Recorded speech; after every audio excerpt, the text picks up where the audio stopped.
आदाब नाज़रीन, खबरनामे में आपका इस्तकबाल है। मैं हूं साइमा खान। सबसे पहले नजर हेडलाइंस पर। कब्रस के दौरे के दूसरे दिन वजीर आजम नरेंद्र मोदी और सदर क्रिस्टो डोनाल्डिस के दरमियान हुई दो तरफा बातचीत। दोनों मुमालिक ने दिफाई ताउन बढ़ाने पर किया इत्तेफाक राय। पीएम ने कहा कि भारत कब्रस मिलकर अगले 5 सालों के लिए रोड मैप करेंगे तैयार।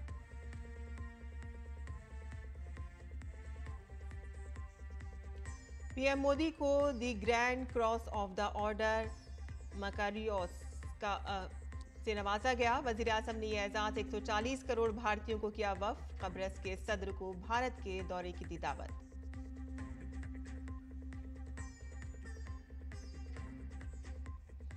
मरकजी हुकूमत ने मरदमशुमारी 2027 के लिए नोटिफिकेशन किया जारी। 2 मरहलों में मरदमशुमारी करने का ऐलान। लद्दाख, जम्मू कश्मीर, हिमाचल और उत्तराखंड में 1 अक्टूबर 2026 तक और बाकी रियासतों में 1 मार्च 2027 तक मरदमशुमारी होगी मुकम्मल।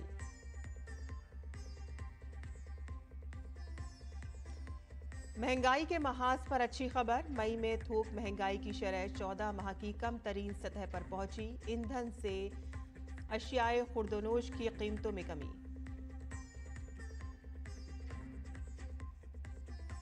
ईरान के इजराइल पर हमलों के दौरान 8 हलाक। इजराइल ने भी हमलों का दिया जवाब। भारतीय सिफारत खाना ईरान में जेर तालीम भारतीय तलबा से राब्ते में।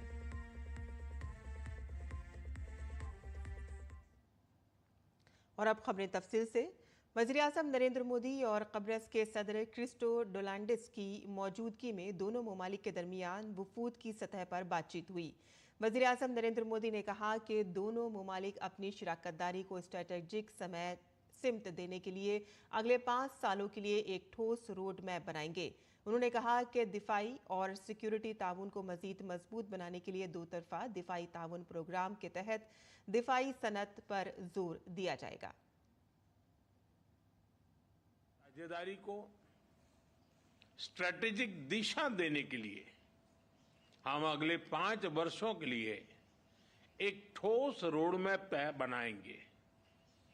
रक्षा और सहयोग को और मजबूती देने के लिए द्विपक्षीय डिफेंस कोऑपरेशन प्रोग्राम के तहत रक्षा उद्योग पर बल दिया जाएगा।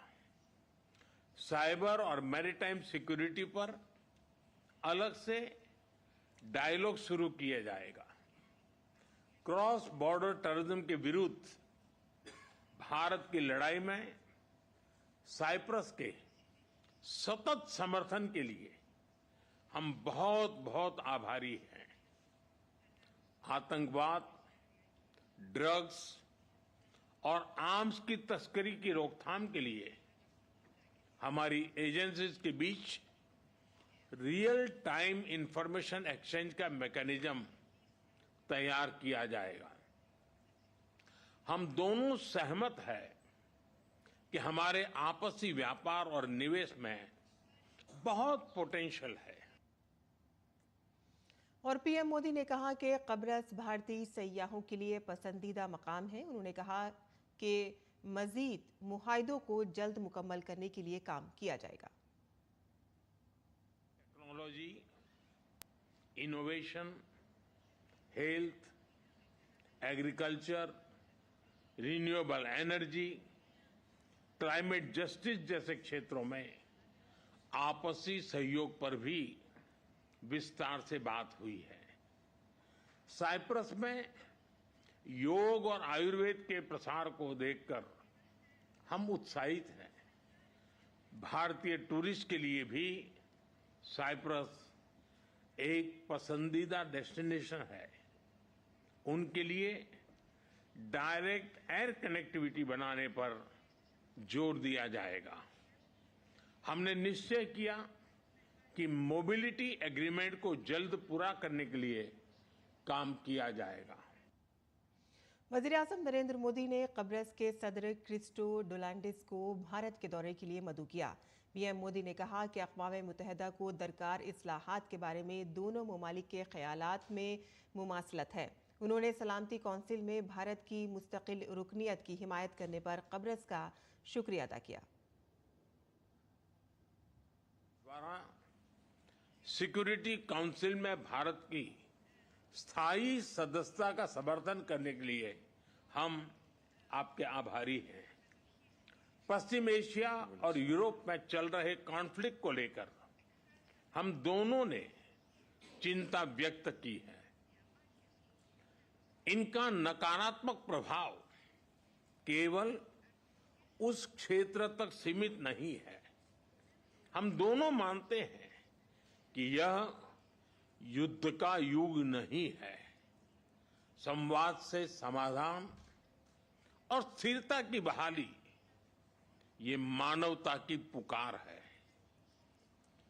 मेडिटरेनियन क्षेत्र के साथ कनेक्टिविटी बढ़ाने पर भी हमने बात की। हम सहमत हैं कि India middle east Europe economic corridor से क्षेत्र में शांति और समृद्धि का मार्ग प्रशस्त होगा। राष्ट्रपति जी, मैं आपको भारत यात्रा के लिए सादर निमंत्रित करता हूं। और अपने कब्रस के दौरे के दूसरे दिन वज़ीर-ए-आज़म नरेंद्र मोदी का राष्ट्रपति भवन में रस्मी इस्तकबाल किया गया। इस दौरान सदर क्रिस्टो डोलांडिस ने पीएम मोदी का इस्तकबाल किया। पीएम मोदी ने कब्रस के पहले सदर आर्च बिशप मार्कारियोस सोम के मुजस्मे पर भी गुलाए अक़ीदत नजर किए। काबिल जिक्र है कि पिछले 23 सालों में किसी भारतीय वज़ीर-ए-आज़म का ये कब्रस का पहला दौरा है। पीएम मोदी ने कब्रस को बहिराए रोम के इलाके और यूरोपीय यूनियन में एक करीबी दोस्त और एक अहम शिराकतदार करार दिया।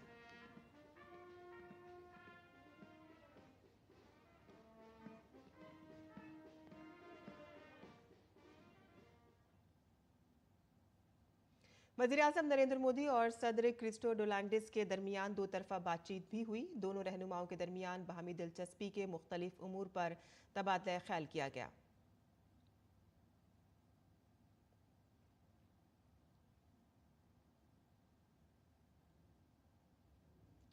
कब्रस के अपने दौरे के दौरान पीएम मोदी ने निकोसिया के तारीखी मरकज का दौरा किया और इस दौरान सदर क्रिस्टो डोलांडिस भी वहां मौजूद थे।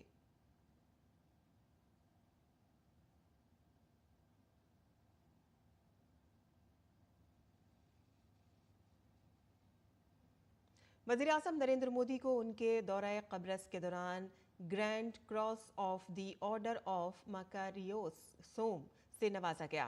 वज़ीर-ए-आज़म नरेंद्र मोदी कब्रस के आला तरीन एजाज से सरफराज किए गए छठे गैर मुल्की सरबराह हैं और इससे कबल ये एजाज ऑस्ट्रेलिया के साबिक वज़ीर-ए-आज़म गॉफ विटलैम और इसके बाद इतालवी वज़ीर-ए-आज़म जूलियो आंद्रे ओटी और फिर ऑस्ट्रिया के वज़ीर-ए-आज़म कार्ल नेहमर और फिर लग्जमबर्ग के वज़ीर-ए-आज़म ज़ेवियर बेटल, हॉलैंड की मैक्सिमा मलिका को दिया जा चुका है।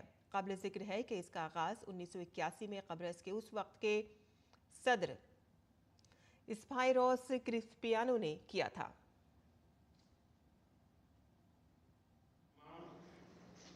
केवल मेरा नरेंद्र मोदी का सम्मान नहीं है, ये 140 करोड़ भारतवासियों का सम्मान है।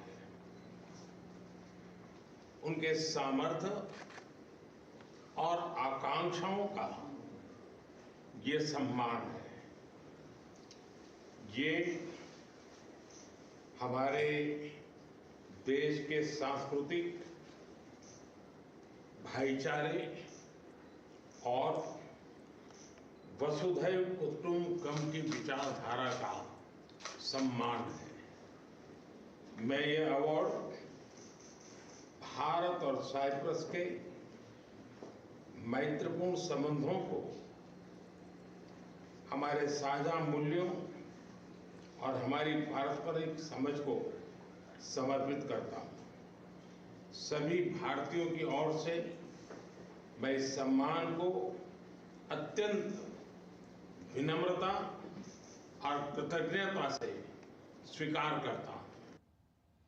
मरकजी वजीर भूपेंद्र यादव ने प्रेस कॉन्फ्रेंस की और अपने दौरा कब्रस के दूसरे दिन वजीर आज़म नरेंद्र मोदी को कब्रस के आला तरीन एजाज grand cross of the order of Makarios सोम से नवाजने पर हमवतनों के साथ अपनी खुशी का इजहार किया। उन्होंने कहा कि वजीर आज़म को ये एजाज कब्रस के सदर निकोस क्रिस्टोडोलांडिस ने दिया है। वजीर आज़म ने इसे हमवतनों के लिए वक्फ कर दिया। माननीय प्रधानमंत्री जी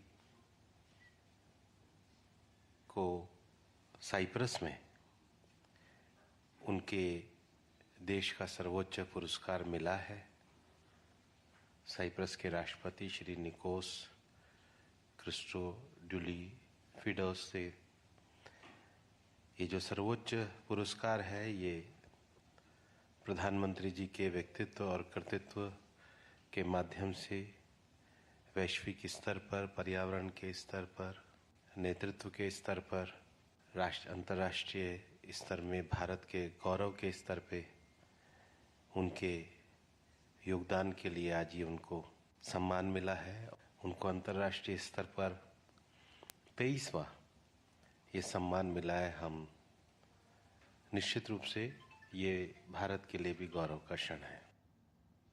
और मुल्क में मरदमशुमारी कराने का नोटिफिकेशन आज सरकारी गैजेट में जारी कर दिया गया। इस मरदमशुमारी में ज़ात को भी शुमार किया जाएगा। मरकजी वज़ीर दाखिला अमित शाह ने इतवार को मुल्क में होने वाली इस मरदमशुमारी की तैयारियों का जायजा लिया। नई दिल्ली में मुनक़िद इस जायजा मीटिंग में मरकजी दाखिला सेक्रेटरी, रजिस्ट्रार जनरल, मरदमशुमारी कमिश्नर और दीगर सीनियर अफसरान ने शिरकत की। आपको बताते चलें कि ये मरदमशुमारी 2 मरहलों में की जाएगी, जिसमें पहले मरहले में घरों की फहरिस्त और घरों की गिनती की जाएगी और इसमें हर ख़ानदान की रिहायशी हैसियत, जायदाद और सहूलियात के बारे में मालूमात इकट्ठी की जाएंगी। और इसके बाद दूसरे मरहले में मरदमशुमारी में हर घर में रहने वाले हर फर्द की आबादियाती, समाजी, इक़्तिसादी, सकाफ़ती और दीगर मालूमात इकट्ठी की जाएंगी। फील्ड्स में घर घर मरदमशुमारी के लिए 34 लाख सर्विसेज और सुपरवाइज़र मुकर्रर किए जाएंगे और जो फील्ड से डेटा इकट्ठा करेंगे और इसके अलावा 1,30,000 मरदमशुमारी अफसरान को तैनात किया जाएगा। ये तमाम मुलाजमीन फील्ड सर्वे से मरदमशुमारी तक के लिए इसका मुकम्मल डेटा बनाने का काम करेंगे। मरदमशुमारी का अमल शुरू होने के बाद से ये 16वीं और मुल्क की आज़ादी के बाद से 8वीं मरदमशुमारी है। मरदमशुमारी से मुताल्लिक़ तमाम डेटा की राजदारी और हिफाजत के लिए मुकम्मल इंतज़ामात किए जाएंगे। आपको और आगे बढ़ते हैं, जहां मरकजी वजीर दाखिला और ताउन अमित शाह ने नई दिल्ली के विज्ञान भवन में रियासतों, मरकज के ज़ेर इंतज़ाम इलाकों के relief commissioners, disaster management secretaries, civil defence, home guards और फायर सर्विसेज और रियासती आफात से निमटने वाले दस्तों की सालाना कॉन्फ्रेंस 2025 में शिरकत की। अमित शाह ने अपने खिताब में NDRF की तारीफ की और कहा कि भारत गुज़िश्ता 10 सालों में डिज़ास्टर मैनेजमेंट में आलमी रहनुमा के तौर पर उभरा है। उन्होंने कहा कि NDMA, CDRI और NDRF की वजह से ये मुमकिन हुआ है। परिवर्तन और ग्लोबल वार्मिंग के कारण आज पूरा विश्व आपदाओं से चिंतित है, मगर हम सब के लिए आनंद का विषय है कि 10 साल के अंदर NDMA, NDRF और CDRI ये 3 संस्थाओं ने भारत को आपदा प्रबंधन के क्षेत्र में ग्लोबल लीडर बनाने के करीब ले जाकर खड़ा कर दिया है और ये हम सब के लिए बड़ा आनंद का विषय है। NDMA ने नीति विषयक संरचना करना, शोध कार्य करना, अनेक प्रकार के अभ्यास के लेखों को लोगों तक पहुंचाना, कई ऐप्स बनाना और ओवरऑल कोऑर्डिनेशन नीति विषयक विषयों का NDMA ने बहुत अच्छा किया है।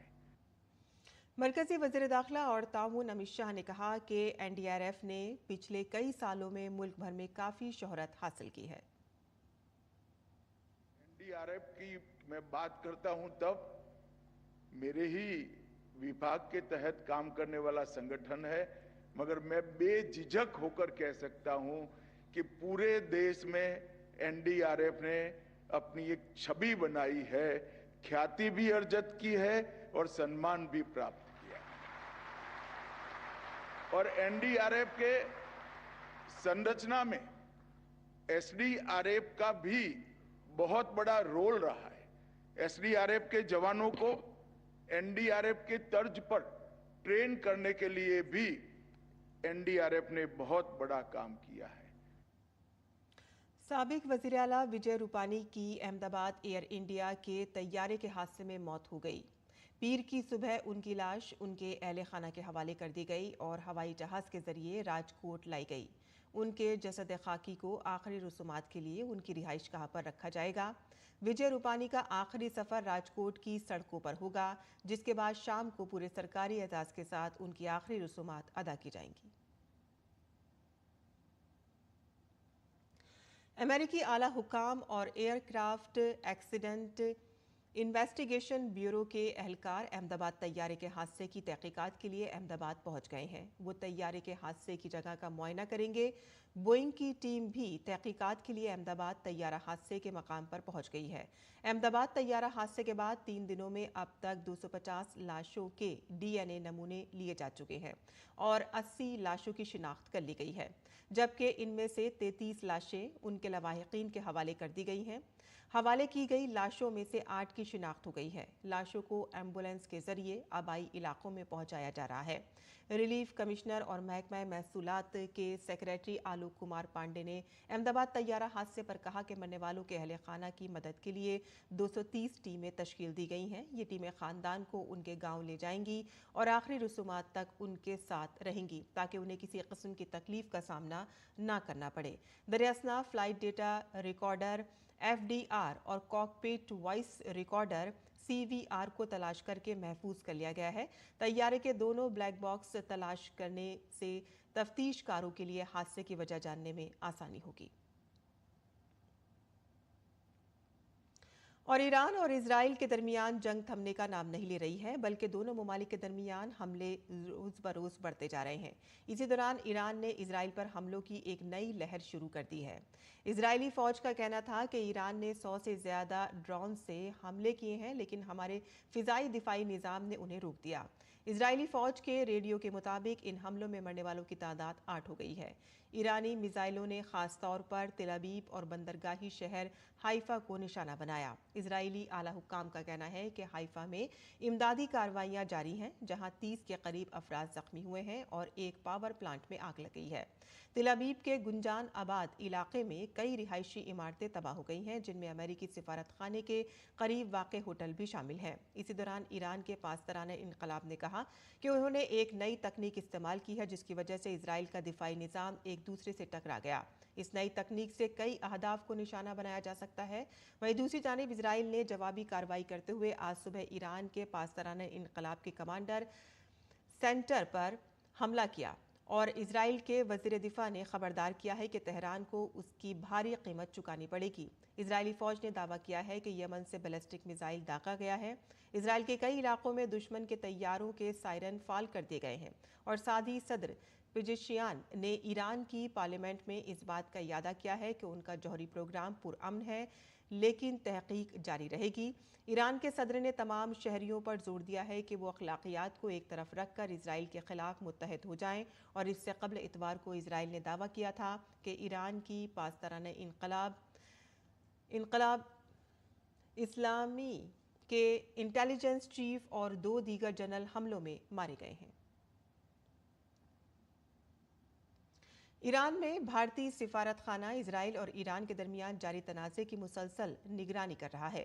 वजारत खारजा ने एक बयान में जारी करते हुए कहा है कि तेहरान में भारतीय सिफारत खाना सिक्योरिटी की सूरत हाल पर मुसलसल नज़र रखे हुए है और ईरान में भारतीय तलबा के साथ राब्ते में है ताकि उनकी हिफाजत को यकीनी बनाया जा सके।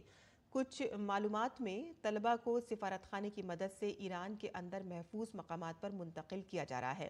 दीगर मुमकिना मुतबादिल पर भी गौर किया जा रहा है। मजीद मालूमात बाद में दी जाएंगी और इसके अलावा सिफारत खाना फलाह बहबूद और सिक्योरिटी के हवाले से कम्युनिटी लीडरों से राब्ते में है।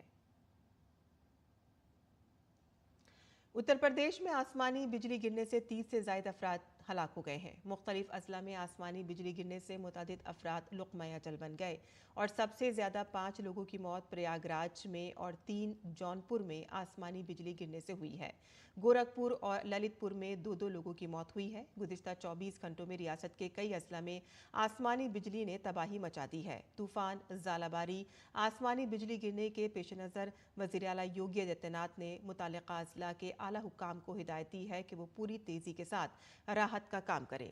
आफात के बाइस जानी व माली नुकसान की सूरत में फौरी तौर पर मुतासरीन में इमदादी रकम तकसीम की जाए, जख्मियों का मुनासिब इलाज किया जाए और सर्वे करके फसल के नुकसान का अंदाज़ा लगाकर हुकूमत को रिपोर्ट भेजने की हिदायत दी गई है।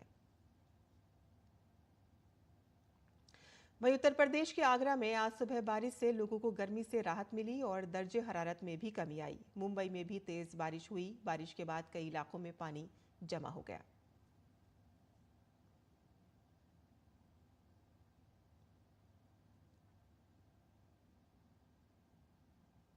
वस्ती महाराष्ट्र और कोंकण इलाकों में शदीद बारिश ने निज़ाम ज़िंदगी दरहम बरहम कर दी है। रत्नागिरी जिले में मुसलसल 2 दिनों से जारी मूसलाधार बारिश की वजह से कई नदियां खतरे के निशान से ऊपर आ चुकी हैं। जिले के कई इलाकों में सड़कें ज़ेर-ए-आब हैं। सिंधु दुर्ग और पालघर में सुबह से ही मूसलाधार बारिश हो रही है। मुंबई और ठाणे में वक्फे से बारिश जारी है। बारिश के साथ ही तेज़ हवाओं ने फसलों को भी नुकसान पहुंचाया है। महकमा मौसमियात ने रायगढ़ जिले के लिए रेड अलर्ट जारी किया है। रत्नागिरी, सिंधु दुर्ग, सितारा, कोल्हापुर और पुणे घाट इलाकों में भी भारी बारिश की वार्निंग जारी की गई है। इंतजामिया ने एनडीआरएफ और एसडीआरएफ की टीमों को अलर्ट मोड पर रखा है और किसी भी हंगामी सूरत हाल से निपटने के लिए तैयार रहने की हिदायत दी गई है।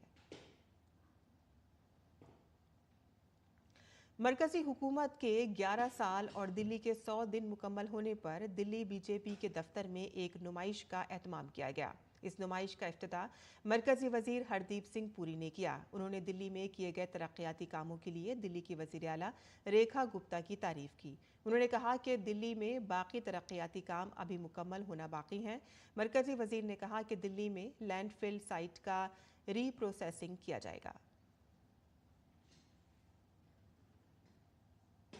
ट्रिपल इंजन सरकार हमारी बनी है। केंद्र में तो मोदी जी के 11 साल की जो योजनाएं हैं, उनकी सफलता, उनके आंकड़े आप सबको मालूम है।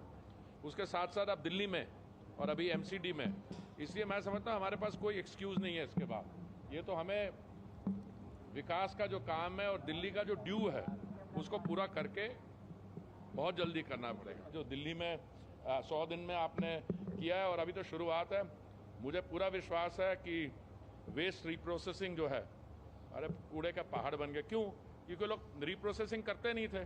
2014 में केवल 14% होती थी, हमने उसको आगे करके 80% किया है और बहुत बढ़िया काम हो रहा है। पर वो कैपेसिटी जो रिप्रोसेसिंग है उसको भी हम बढ़ा रहे हैं और मुझे पूरा विश्वास है यमुना जी की सफाई, ये कूड़े के जो लेगेसी डंप साइट जिसको कहते हैं, उसके अलावा ये जो एटमॉस्फेरिक पोल्यूशन, सब पे बहुत अच्छा काम हो रहा है।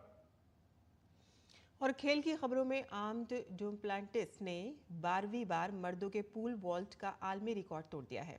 स्टॉकहोम्स में मुनक़िद डायमंड लीग में डुप्लांटिस ने 6.28 मीटर छलांग लगाई। ये रिकॉर्ड ख़ास था क्योंकि ये पहला मौका था कि जब डुप्लांटिस ने अपने मुल्क स्वीडन में अपना रिकॉर्ड और बेहतर किया।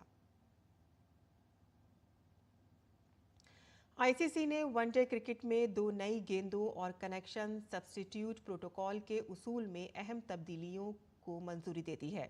ये नए कवानीन 17 जून से टेस्ट, 2 जुलाई से वनडे और 10 जुलाई से T20 इंटरनेशनल में लागू होंगे। अब तक मर्दों के वनडे मैचों में एक इनिंग्स में 2 नई गेंदों का इस्तेमाल किया जाता था। नए उसूल के मुताबिक इनिंग्स में 34 ओवर्स तक दोनों सिरों से नई गेंदों का इस्तेमाल जारी रहेगा और इसके बाद 35वें ओवर से 50वें ओवर तक बाउलिंग टीम 2 गेंदों में से एक का इंतखाब करेगी और इसे दोनों सिरों से इस्तेमाल करेगी। इसके अलावा आईसीसी ने कनेक्शन के मुतबादिल में शफाफियत लाने के लिए भी कवानीन बनाए हैं। अब से किसी खिलाड़ी के सिर पर चोट लगने की सूरत में मुतबादिल खिलाड़ी को नामों के पहले से तयशुदा फहरिस्त की बुनियाद पर इजाज़त दी जाएगी। और कैच पकड़ने के कवानीन में भी तब्दीली की गई है। अब गेंद को पकड़ने के लिए बाउंड्री से बाहर छलांग लगाने और फिर दोबारा मैदान में आने की इजाज़त नहीं होगी।